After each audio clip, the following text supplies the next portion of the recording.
Hello mga stories, welcome back sa ating content. So, mayroon tayong part 2 regarding to kay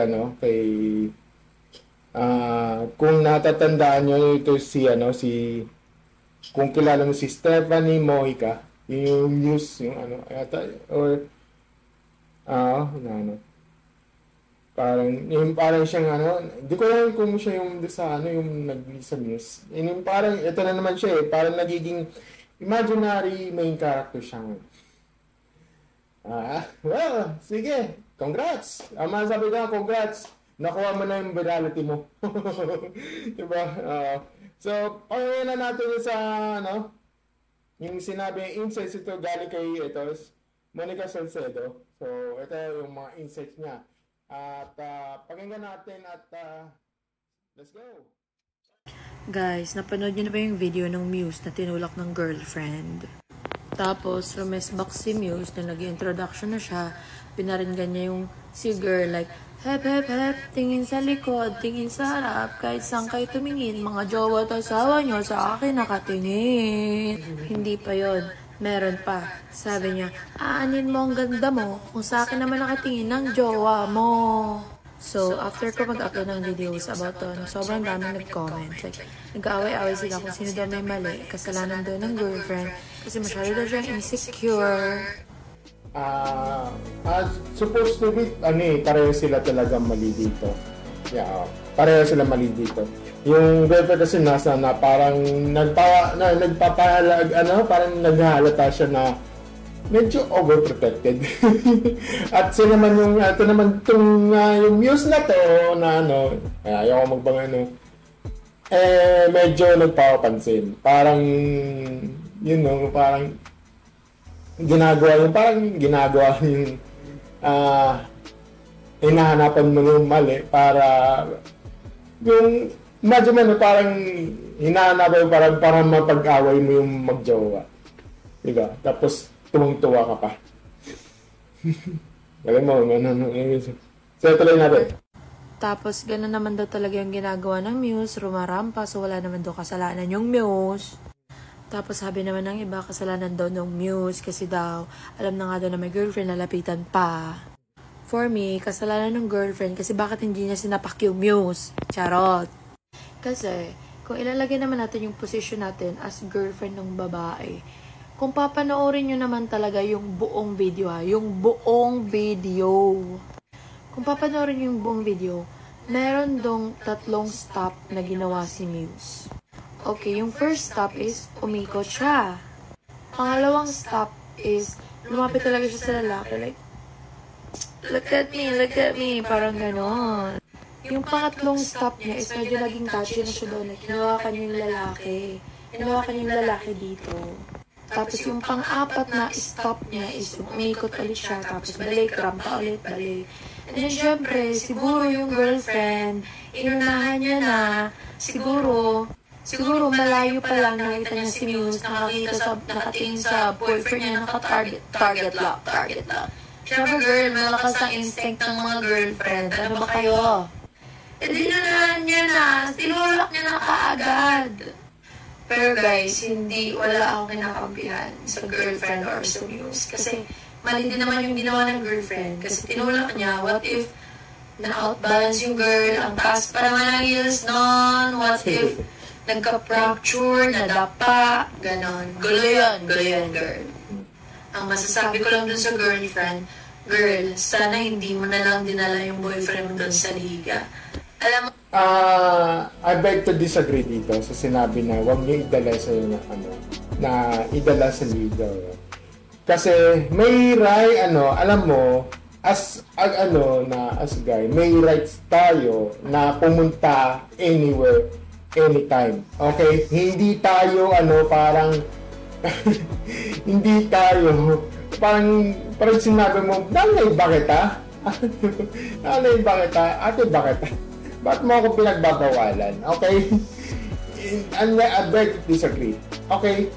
Yung kasi, alam mo bakit? Kasi the more yung parang, parang overprotective ka eh. Diba? Yun Kasi the more parang the more the more na medyo mapapalusot yun. Nagigets mo ba? Yung parang the more na hindi ka the more na hindi mo papayagan, the more yung may papalusot yung lalaki. Diba? Kahit anong sino man yan, may gagawa ng ganun. Trust me, may mga mangyayari. Baka sabihin mo, kinakampi ko dito yung lalaki. No, hindi ko sinasabi yun.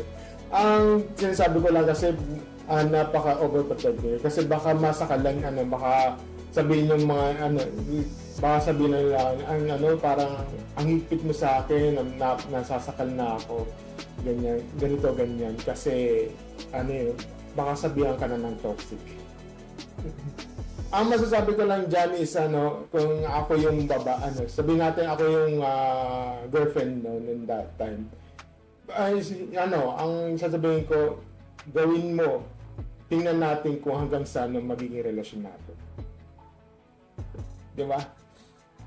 Sige, para if ever na yan, o kaya parang takutin mo lang. Ganun lang yun. Di ba?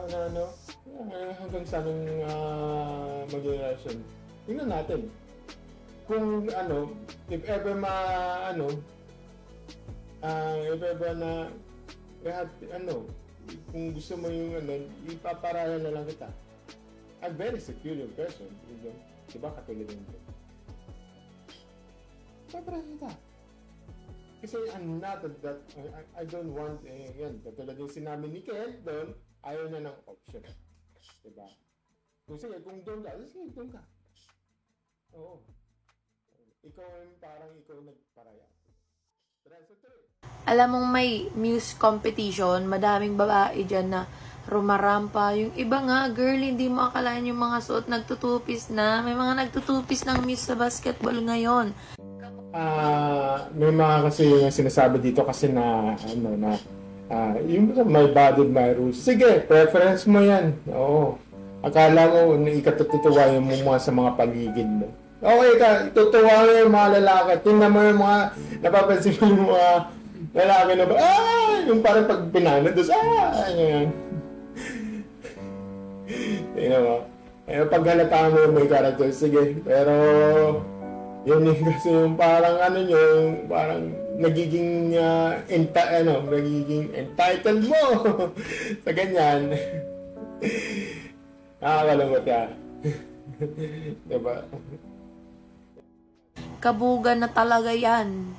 Kung ayaw mo magkaroon ng mga ganong factors, may gumanon sa boyfriend mo, wag na kayong pumunta. Wag na kayong manood ng mga news, ng mga I beg to disagree. Nasa lalaki yan. Kung pumunta siya, go. Pumunta siya doon sa liga or yung mga babae. Sige, go. Pero huwag mong higpitan siya. Kasi baka magkamalagi, toxic naman itong babae ito. Pwede ka na iwanan, ganun. Oo. Kung instinct mo yung sige, go. Oo. Tingnan natin katulad sinabi ko, tingnan natin kung saan nahahantong yung relasyon niya. Diba? Tuloy. Petition sa basketball. And doon naman sa Muse, sobrang daming kumakampi sa kanya. Like, wala naman siya kasalanan. Alangan naman, bago siya umikot, tatanungin niya pa, jowa mo ba ito? Jowa mo ba ito? Pwede ko bang ikutan yan? Tapos, gano'n naman daw talaga yung trabaho ng Muse, yung rumampa, gano'n. Masabi ko lang sa Muse is, you do your thing. Rumampa ka lang. Pero, you set some boundaries, you know? Huwag ka maging, ba't po ako nag-advise? Hindi pa naman ako naging Muse. Masabi ko lang, sana nagsabunutan na lang kayo. Wag. Huwag mong gawin yan, okay? Huwag mong gawin yan. It is a form of, parang skandalo na yan. Public scandal na yan. Mapunta kayo sa barangayan. No, wag yun. I'm not recommended that. Kasi, para pag-iinitan kayo in the future. Ano ba, baka sabihin yung, pag nagsabunutan kayo, abuti na naman sa barangay yan, pag-chichismisan kayo, di sira yung imahe mo. Hindi lang yung Muse, pati yung sa pati yung sa yung girlfriend na yan. Pagchichismisan ka. Ganito pala. Siya, parang, overtake itong yung boyfriend na ganyan. Kawawa mo na yung boyfriend nito, parang binigipit, parang aso. Parang ganun lang. Diba? Yun, nakakalungkot isipin, parang, isa na naman na nakulong sa, na-trap siya sa ganyang kulungan. At, hindi ko kinakampi dito, again, disclaimer lang, wala akong kinakampi dito. Ito base sa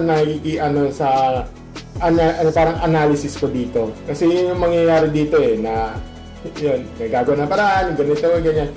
Alam ko yung mga galawan niya. Alam ko yung mga galawan niya, no? Diba? Kaya, yun naman sabi ko, and see you next video. At, yan, sige, at saka, siguro next, sa sumusunod na video, baka mag-react ako sa mga funny videos. So, abang-abangan nyo na lang, magkakaroon tayo ng bagong playlist dito. So, siguro magkakaroon tayo ng funny videos, mga reactions, ganun. Abang-abangan nyo na lang. Okay? See you next video. Bye!